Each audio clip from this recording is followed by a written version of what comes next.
Welcome to the second episode of the From Wound to Wisdom podcast. I'm so excited to be here again with Linda, but today it's going to be sort of different because I'm so curious about getting to know more about your personal life and your personal growth.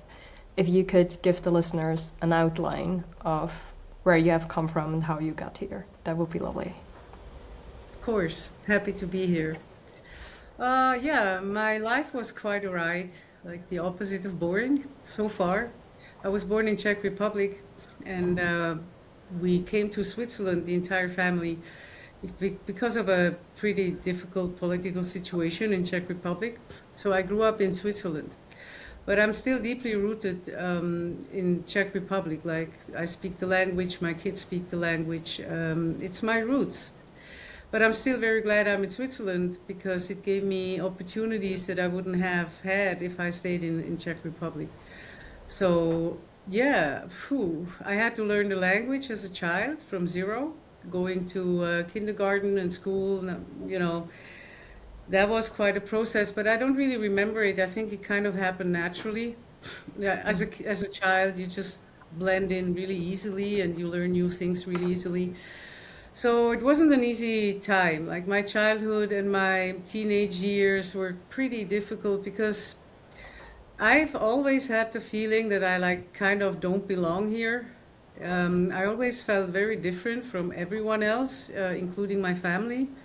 Like I always felt like I remember I was when we were going places or also at school or kindergarten, wherever, just all the time, I was just observing what is happening, like how people act, how they talk, what I feel, and it just never felt. It felt awkward. I I was always asking myself, what is this? What are people doing? Why are they doing it? And it just like didn't make sense to me. So that was a difficult period in my life because I felt very much lonely. Although my family is amazing, they didn't do anything wrong. It's not their fault. It was just everyone else was different. So yeah, Mm. that was a difficult time. Also, being an empath and I also as a child I was like a very quiet, introverted child and teenager. And I'm very vulnerable in a way. Like I didn't have strong boundaries. I couldn't hold my space well. So, like we all know, I guess, when you go to school and then you're confronted with pretty mean kids sometimes and bullying and that kind of stuff. And yeah, I had to go through that. And it was very difficult at the beginning because I just didn't learn how to protect my boundaries. Mm. Then with, I don't know, maybe 16, I had some kind of a shift. Something in me happened. I don't even know why exactly, but something awakened in me. Like I became a rebel of some sort, a quiet one. Like I wasn't spray painting houses and screaming messages, to anybody that didn't want to hear it. I was still quiet, but I just realized what is going on here. I Mm. like kind of saw behind the facade, and suddenly a lot made sense to me. And that's where I started to. I mean, I started questioning everything a long time before that. I was around when I was 12 or so, but I started understanding, and I realized that I don't want to be part of this. That I'm not here to blend into it or adapt. That I'm here to discover who I am and bring this into the world. So Mm. that was a huge game changer for my life. Mm. Well, and then I kind of, coming from a family that followed a very conventional, traditional kind of way, like with studying and then working and buying a house and having children, just what most people do.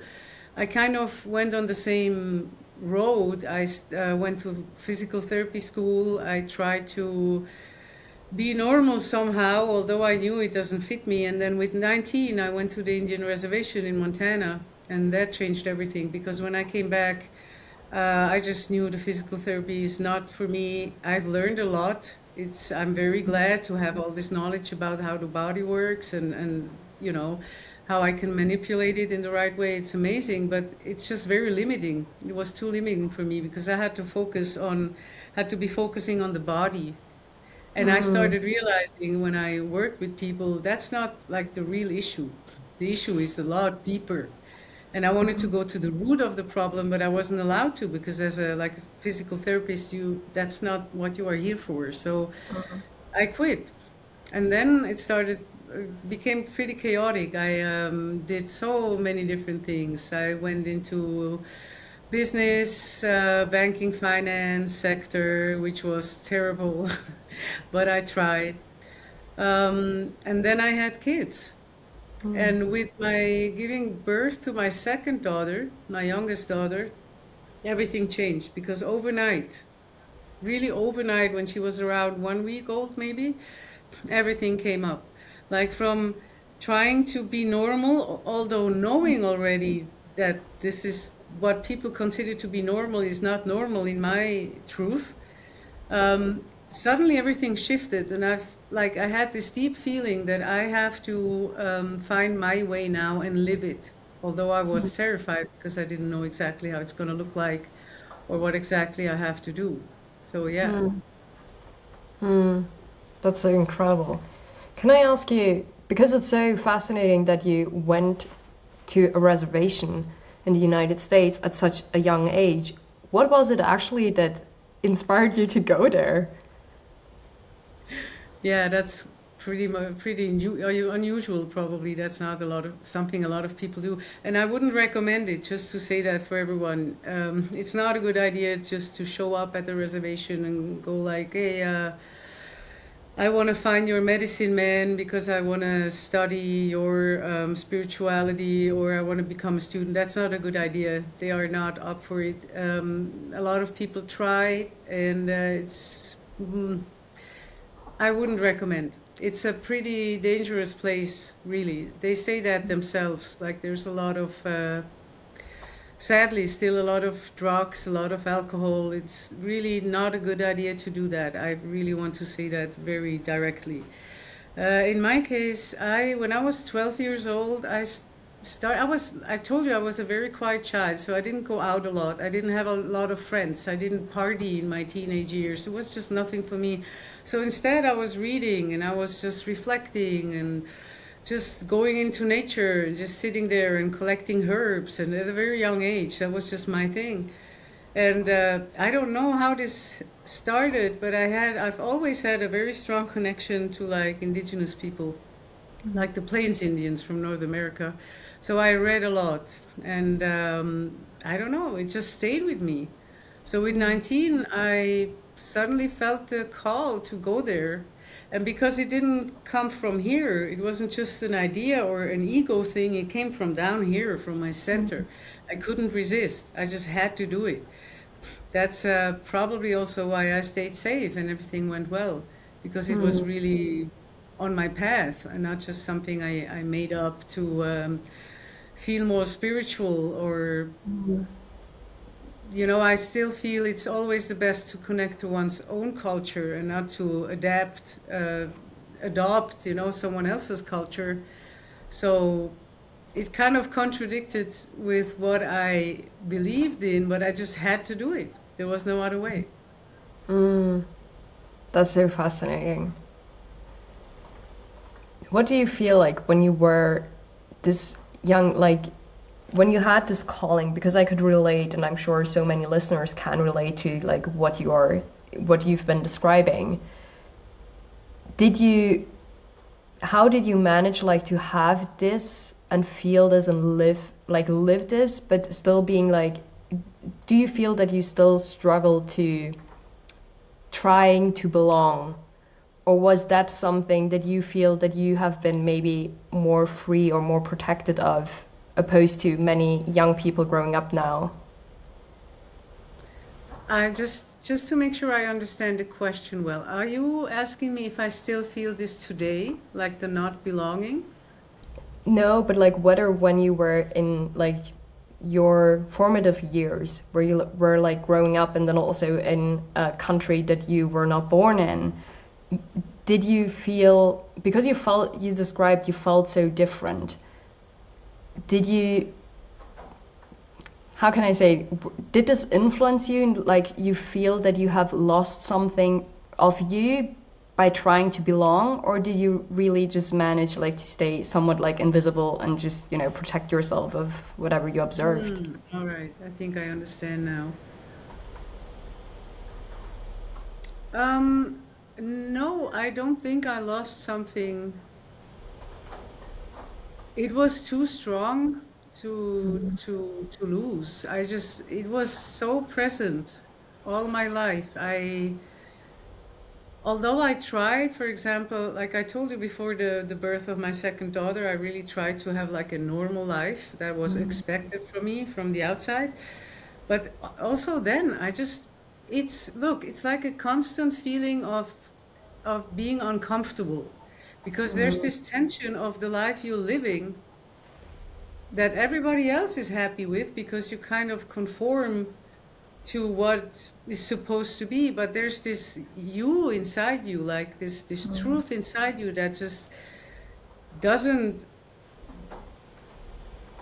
it's not coherent. It's a very strong tension that is there all the time. So it's like you wake up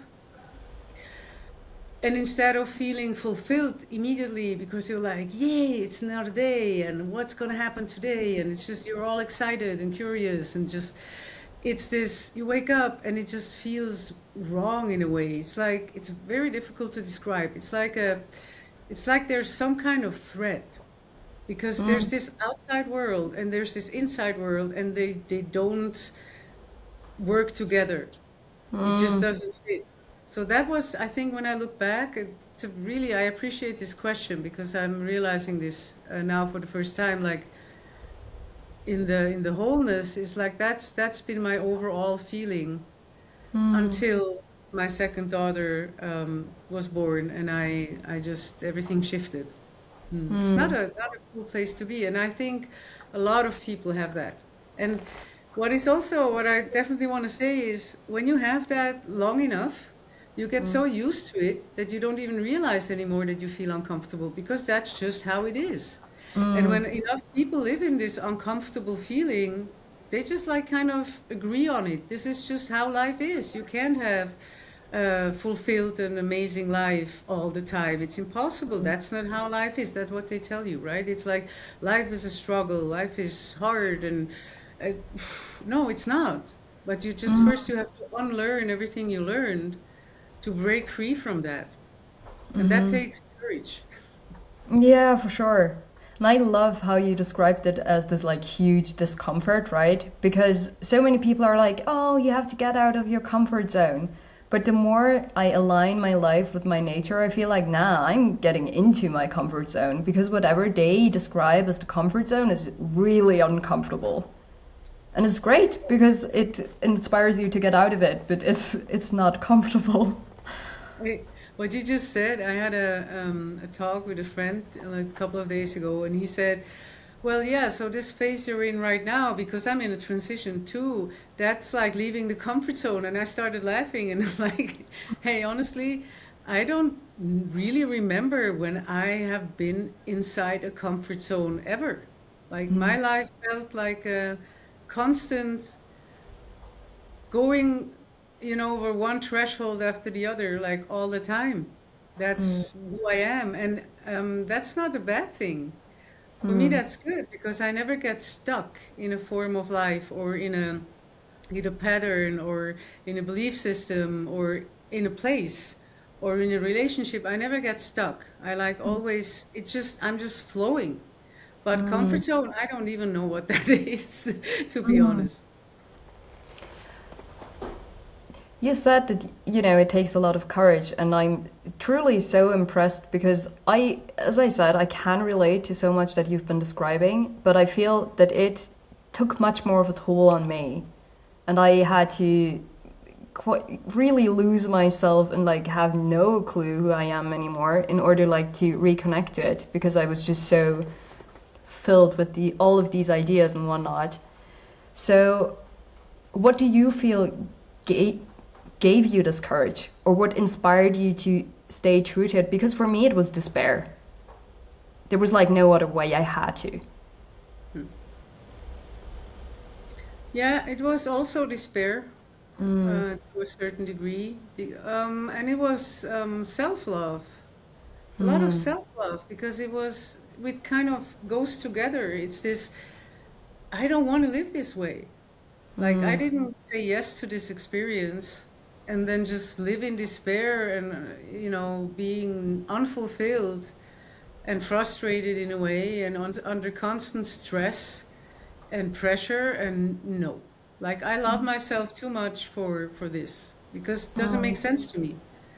And what helped me a lot also too is when I went to the Indian reservation, um, I felt at home and I felt recognized as who I am, the whole me. And here I never had this space where I could talk freely about just who I am, like, or the gifts I have, like seeing behind the mask, seeing behind obvious patterns, and seeing what the root of problems is, and all that in seconds. Like, I can look at someone and I just know, and that's not something you can talk about to a lot of people, because it's just unusual, probably. So they helped me to just believe in myself and trust in who I am, and just go back and just be myself. But like I said, I came back when I was 19, and like almost 20, and it took me quite a long time to really live it. Like, that's just growing processes, right? Everybody has to go through. You can't force it, but it is important to not avoid or bypass the inner pain or the inner emptiness. Like, a lot of people do that. That's not good and it's not healthy. And the older you get, the more difficult it gets to rewrite patterns. Yeah, I see. You mentioned self-love, and I'm so curious. Do you feel that this self-love was lost at some point, like for some time in your life, and you had to reconnect to it, or was it always like kind of there? No, there were phases where I lost it, of course. I think that was a very important part of my path, because when you lose it, when you get it back, you're never letting it go again. So losing something or an ability or self-love is very, very good, because you learn how to appreciate it when you have it back. So yeah, no, definitely. When I was in my first marriage, for example, I just tried to fit in so much, and it just felt so wrong. And yeah, I kind of lost this focus on self-love and just try to form myself into it, to like change. And yeah, I know what that feels like. Yeah, that's not nice.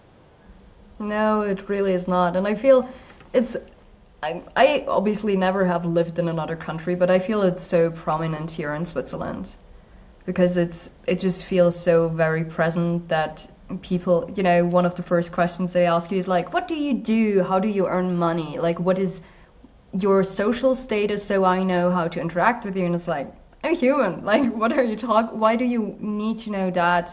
And also feeling then the shift in the conversation because it might not be good enough for them.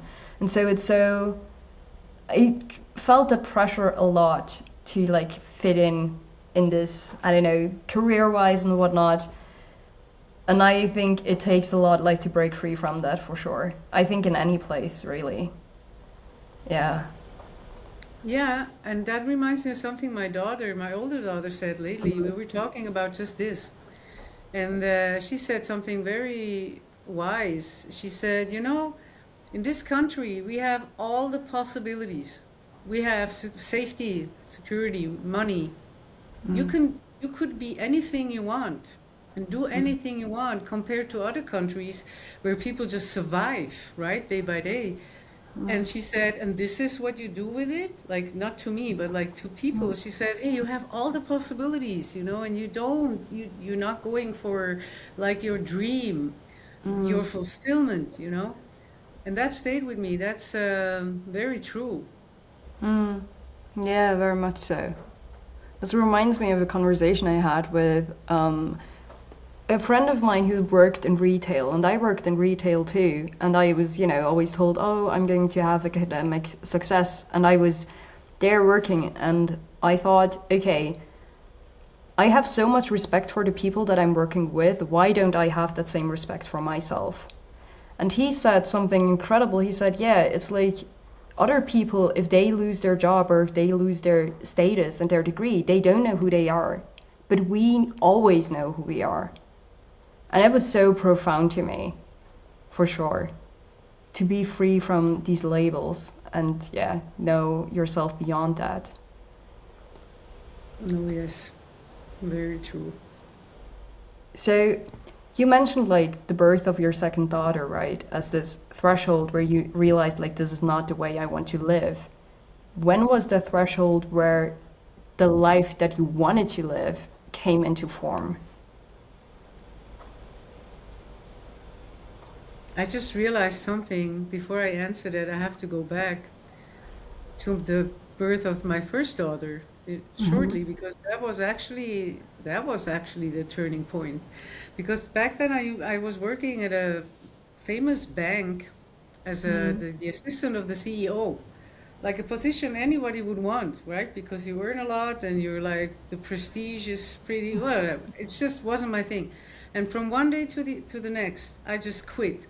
And I remember myself going to HR. He was also like molesting me at that time, so that was so I told him everything, and I said I'm out of here.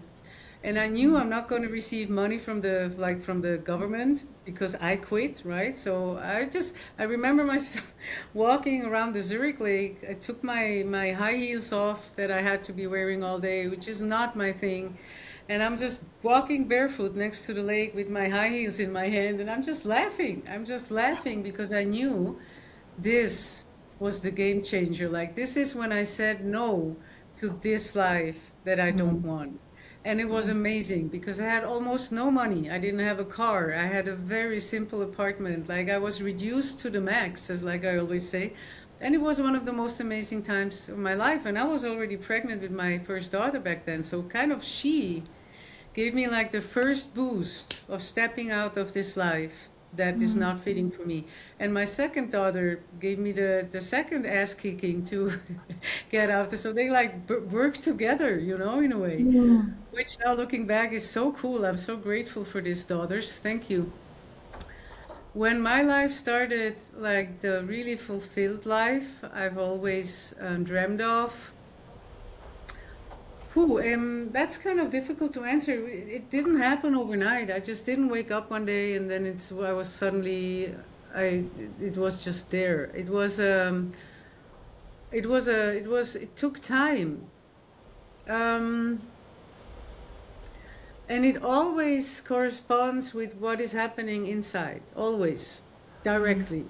So whenever I manage to overcome fears or doubt or shame or putting myself down, diminishing my power, my light, my love, whatever, whenever I manage to overcome it once more and once more and once more, every time after that something happened on the outside and was like, wow, thank you.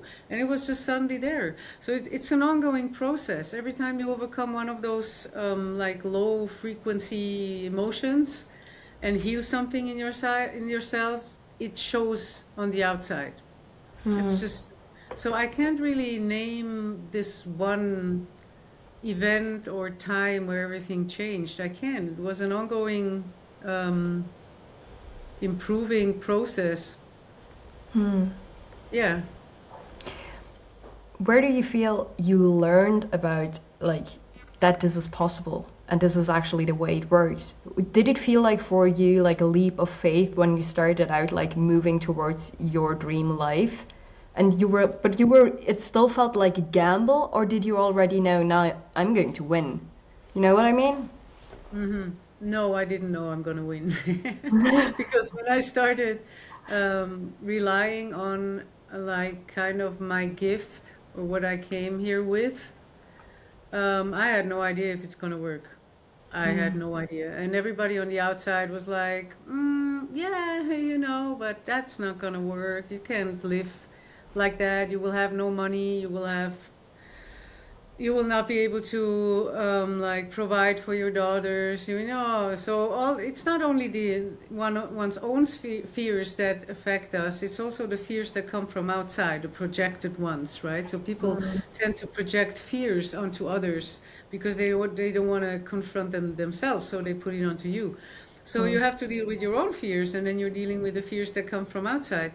In my case, and I think in most cases, because I've worked with people for a very, very long time and it's always the same. I wish it was different, but somehow I also don't, because it's a brilliant way of the world teaching us. It's usually you have to get to a point where it gets really bad, mm, like where you really suffer. mm, Whether it's a physical sickness, or it's emotional, it's mental, it's in a relationship, it doesn't matter. Just life has a way to put you in a really painful place where the only thing you can do is either die or give up, or say, which is the same kind of, or you just decide, okay, I can't do this anymore. I'm going to go insane, or I just don't want to be suffering for the rest of my life. So now I'm going to take this leap of faith. But you're terrified. Like mm, people wait for this moment, for the right time until they're not scared anymore. It mm, doesn't exist. I can mm, tell you guys, it doesn't exist. Anybody I know that lives a fulfilled life with their dream come true, all of them, without exception, say the same thing, including me. You do it regardless. You can't, if you're waiting for this moment where you're not scared anymore, it's never gonna come. So I mm, was terrified. At the beginning, I had like one session in a month. mm, That's not something you can live from. But mm, I just, it's a feeling. It's like a kind of a calm, very powerful feeling that just pulls you that way. And you mm, just know it's the right thing. It's not here. It's a feeling you feel it in your entire body. It's just, mm, that's where I need to go. That's what I need to do. And at some point this gets stronger than the fear, but the fear is always there. Ooh, and that was a big deal for me, like it is for everyone, is controlling the mind, mm, mastering the mind. Like everything it tells you is telling you go this way. Your mind comes up with countless horror scenarios and worst case scenarios. What's going to happen? What if this and what if that? And isn't it more secure and safe if you stay where you are? Yeah. So if you kind of have to find a way to calm your mind down and replace those very weakening thoughts and mm, fearful thoughts into strengthening, nourishing ones. And I think that's the biggest challenge for everyone. Like mastering the mind is key. It's not mm, all of it, but it's the beginning of it. When you can control your mind, you control your emotions mm, automatically. And controlling your emotions makes you control your fears. And then you move on. So that's where mm. it all begins. Know all about it. Yeah, I definitely get what you're saying, right? Like, it's so powerful to realize that you can really achieve anything that you set your mind to. And what I'm so curious about, because I recently had this experience that I kind of received a positive course correction, where it was like, I realized, oh, I can achieve anything. And I was receiving something that reminded me, oh, please, but go for what you really want and not for this idea that got you to this point where you are now. But you know what I mean? Do you have a positive course correction like that? Oh yeah, countless. Countless. I can't even name one. I mean, countless. But what you reminded me of is I call it beneficial misfortune. And that's been a big part of my life. Like, and I'm sure a lot of people listening know exactly what I'm talking about. It's like you have a plan, and you start out, you're totally motivated, and then something happens, it just doesn't work out, and you think that's a bad thing, or I failed, or I didn't try hard enough, or whatever. It's just you don't see how beneficial it is for you at that point, because you think you did something wrong. Looking back, you realize, oh, thank God this didn't work out, because that's not really on my path. That's not what I really want. I thought it is back then, but it's not. So I had that a lot. Like it took me a while until I figured out, oh, there is no misfortune. It's always beneficial, but you just can't see it in that very moment. Yeah. Yeah, I get that. Do you also feel that you had something that showed up in your life that you were like, you felt like this was misfortune, but it was actually fortune that you actually had to work through to be able to be ready to receive? Oh, yeah, absolutely. Thank you for saying that. Yes, every single time. Every single time. And every failure, which doesn't exist for me really, but I always say fail forward. I like that a lot. It's like if you fail in the right way, it's not failing, you're just learning from it, right?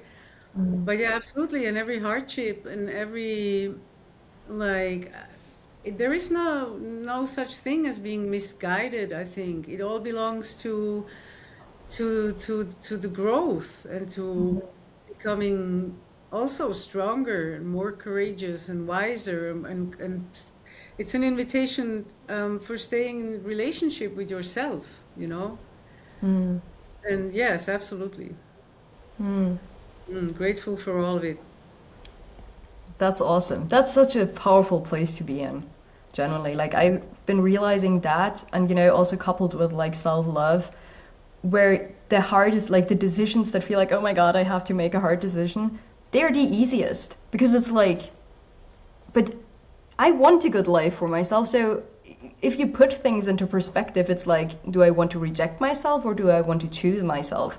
And then the hardest decisions are like the only ones that you actually can make. And there is no other option, really. It's just about how graceful you can make them. Very true.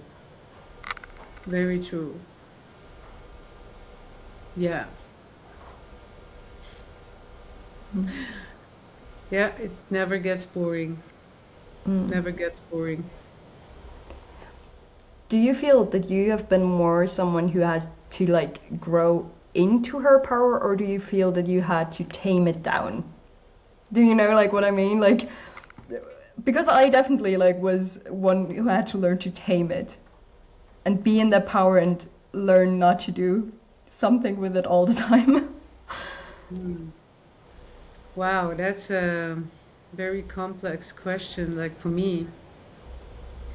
Um, growing up, I didn't know I'm powerful, honestly. I didn't, it's not that I felt my power. I was very vulnerable, and like I told you, and couldn't hold my boundaries and stuff. So I had no idea I'm powerful.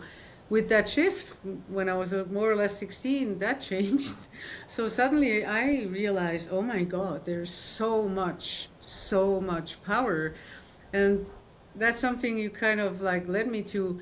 And then you have to learn how to manage that power. So you go from feeling powerless to feeling extremely powerful. There's all this fire and this strength and this, oh, I'm just gonna, now I'm just gonna live, and there's nothing is stopping me. And so then then it's the other extreme. And then you kind of learn how to balance it out a bit and how to direct it into the right way, the right way, right? Like you don't want it to be destructive or disrespectful towards other people or in all of that. So it's also a learning process. No, I definitely had to learn to free my power, not to tame it. And because I was so tamed at the beginning, now there's nothing that can tame my power, that can like make me shrink. It's nobody's gonna take that away from me. It's impossible. It's like when it's centered, Mm. it's there to stay. And that's a wonderful feeling Mm-hmm. because at some point I realized that I have such huge influence on my life, on what happens in my life, if it's fulfilled or not. Because it's an inside job first, but then Mm-hmm. also you have to take action in the right direction, of course. But knowing that I have so much influence about my life makes me feel powerful all the time, not in a ego or narcissistic way, but just it's very deep knowing. Mm. It's just like whatever you throw my way, how no matter how many times I fall, I'll just get up the next day and just continue. It's I think I would describe it probably as a feeling of being like a wise warrior. Mm.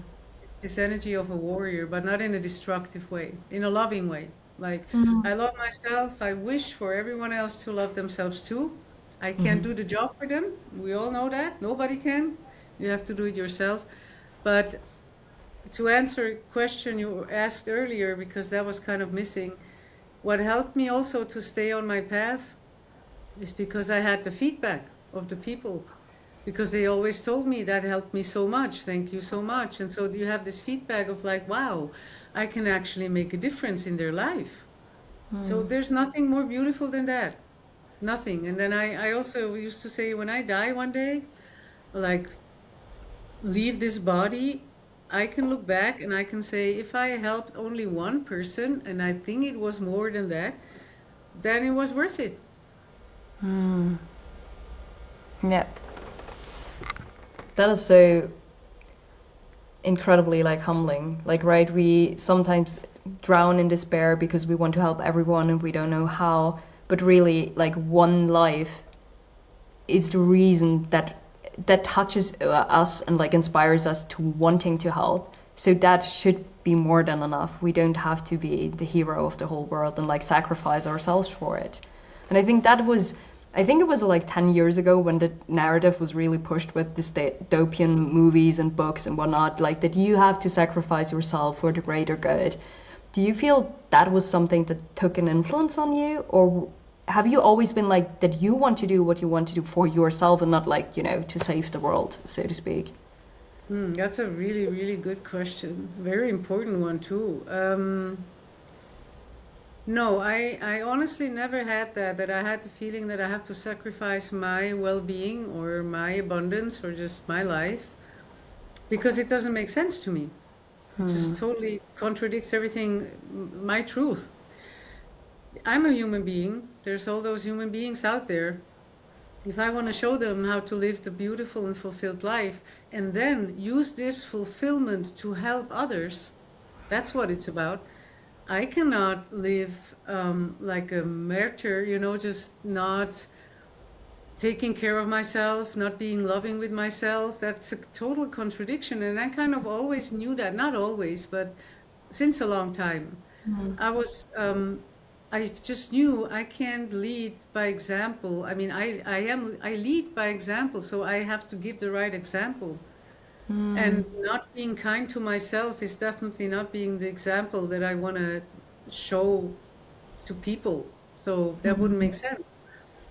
But you're right. Yes, that was influenced by a lot of movies. Of not in my case. I just kind of knew. But yeah, that's true. Hmm. Mm. What I noticed, like when you were talking, right, and I also noticed within myself, self-love is such a driving force, right? It's basically this, whatever is trying to gatekeep you, self-love is going to just, I don't know, it's almost dissolves it. But how would you describe the feeling of what wants to like break free? Like how would you describe the feeling of what your calling felt like to you? Hmm. Oh, that's I'm trying to maybe like when you are trapped in a small little cube or cage and you live inside that all the time and it feels every day is the same, more or less, and everything feels the same, and you just you hold the key to your own cage, but you just somehow refuse to go out of there, because it still makes you feel safe in a way, because at least you know what you have, right? And then when this moment comes, when you dare to leave this place, it's I don't know. It's, for me, it was this feeling happened here, like my whole upper body. It's just like literally felt like something breaks open. Pain is an amazing catalyst for those processes, right? Something breaks open, and there was all this like energy and all this light, and that's what it felt for me. But that didn't happen only once. That happens every time I step over a new threshold, every single time. It's like, it just feels extremely freeing. Mm. And freedom is one of the most important things for me. Freedom to choose, freedom to do what I find right. And I think that should be the main focus for people in general, is just freedom.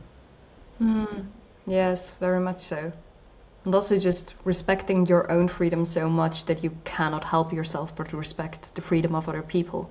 And not like trying to use it, oh yeah, I use my freedom to like put you in a cage now. No. Then you put yourself in a cage. Mm.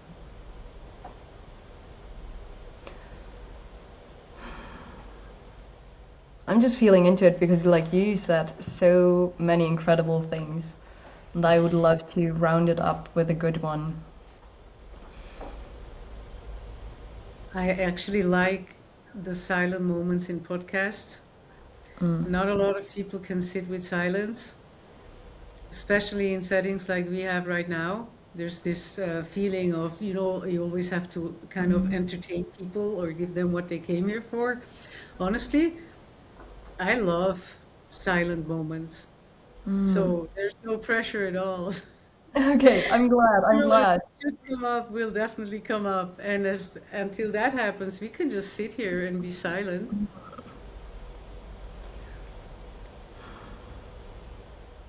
It actually has come to me. As a last question, I would love to know, because obviously we both know that there is so much more to life. Do you feel that there were times in your life when you didn't know that anymore? No, no, I always knew. I just tried too hard to forget. I Wow. tried everything to forget, because I really thought it's going to be easier to be like everyone else. But I always knew. I always knew, and I always had reassurance from outside too. Like you said, you walk up to someone, this person says something, you're like, oh, how did you know? Or you go into nature and you have some kind of, you don't even have to be spiritual for that. It's just, I think anyone sees these kind of signs or invitations on the outside. So I had that a lot. So no, I knew. That, yeah, Mm. it just took me time. Mm. I mean, I think if there was something I would like to tell people, like from me, is just I think worrying and hoping. Okay, let's separate these two. But worrying, I think, is one of the worst things someone can do in their life, Mm. because worry, and I know all about it. I worried my ass off when I had to raise my kids alone, and I really didn't know how I'm going to make it, also financially. So I know all about it. But it's just looking back, if I could tell one thing to my younger self, also, I would just stop worrying. Everything is always going to turn out right and well, always.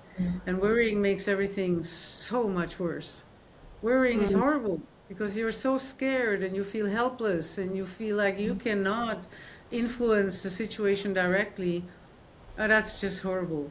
And hoping is kind of very fear-based, because saying like, oh, I hope it's going to turn out well, or I hope this is not going to happen. Mm. or is going to happen is like a very powerless place to be, because it's like I have no influence on anything. So I just hope it's going to turn out right, but I'm still scared. So what I'm trying to say is just life is, and that might sound pathetic, but I mean it. Life is really short. Mm. And I'm very glad that I'm not that old yet. And I already learned Mm. that this life is seriously about just living and not just surviving and functioning. And I also already know that it's not only about enjoying life, but then using this joy and this fulfillment to help others. And Mm. like you said, you can help in so many ways. When you smile at someone when you're in this grocery store and you can tell this person is having a hard day, and you just smile at them, that touches me deeply when I talk about it every time. You have no idea what you just, how much you help them in that moment. Like that Mm. little thing, this little action can change the world for someone, seriously. Mm. So just do that, do those things. Like Mhm. smile at people. I don't know, help people in small things. That Mm. can really change the world too. Very much so. I think at this point, I just want to mention, like, right, this, oh, I want to be a hero and help people. But some people underestimate the power of you just do your thing. Like, you just create art, you just create music, whatever. I have so many artists that I'm like, oh my God, it's so awesome that they really do what they love, which inspires me to do what I love. And that is the whole goal, right?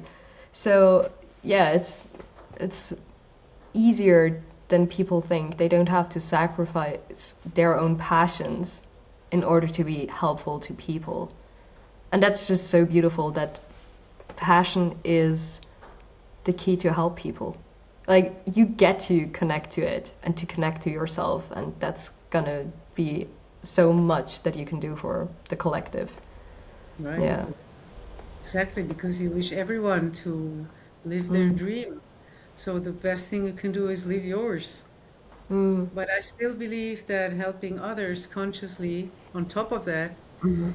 makes everything so much more powerful. Art helps on its own, Mm. absolutely. But you know what I mean? It's like, it's not only about becoming fulfilled. I know that's not what you try to say, but it's just very important to make that clear. It's not only about me having a great life, it's about sharing this, helping others with this. That's what it's all about, in my opinion. You kind of said Mm. that too. Mm.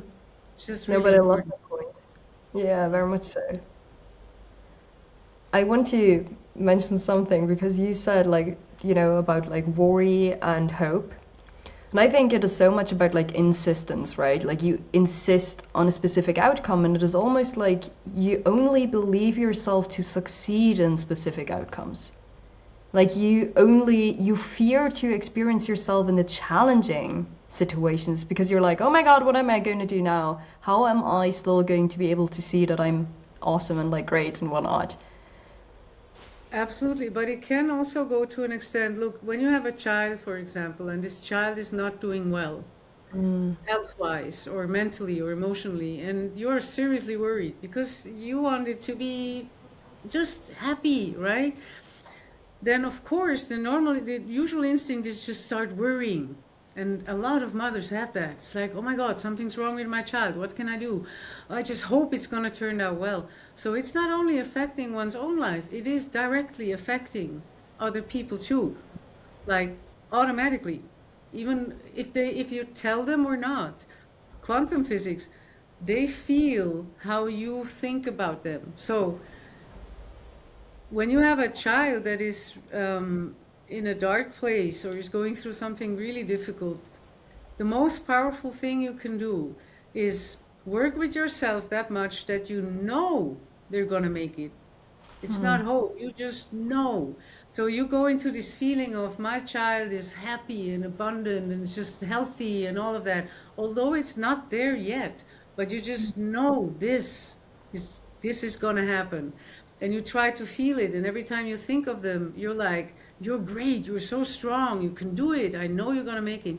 This is needed. If you're worrying, you're sending this whole heavy, fearful, helpless energy to them. So maybe that was needed to say too. Like Mm. you have people have so much more influence on the people around them than they think. And Mm. you're not responsible for anyone else, but if it's your child, of course you are allowed to send positive thoughts and strengthen them in every way because you believe, you know they're going to make it. Mm. Yeah, that's so incredible. I was wondering what it's like, for you to be a mother in this time where parents feel so, I know, because I experience, right, I work with children and I notice like how, and I tutor children and how they are so worried about whether they are going to make it and whatnot. And I'm just so impressed with how you manage to do that with your own children. Because I can sense it, because I know them, that you fully trust them. Hmm. And that is so incredible that you're able to give that. Thank you. No, I mean, I've always given my best. I think it's also when you don't have that as a child so much, or not from everyone, you just wish your kids will. And besides all the knowledge and wisdom I collected over my life through a lot of difficult situations, I always tried to protect them when they were little, protect them from the pressure from the school system and from outside. And now that they're grown up, I just there's just constant reassurance and Mm. trying to help them to take the speed and the pressure out still and Mm. just follow what they feel deeply is their path. Because when they learn how to do this with 22 or with 17 and not with 50, it's amazing because the rest of their life they're going to be just where they want to be. So Mm. I'm very glad they're like this already at that young age. Believe me, really, really grateful.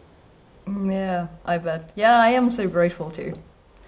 For your older daughter and your younger daughter, they're incredible and they definitely show so much what is possible at that young age already if they grow up with the consciousness and the awareness that they are perfect the way they are and they just get to follow their own path. Yeah. Yeah.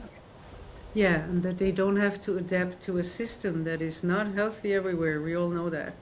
A lot of it is not healthy the way it is. So instead of forcing them to adapt to it, it's just so much wiser and healthier to not to do that and just let them develop who they really are.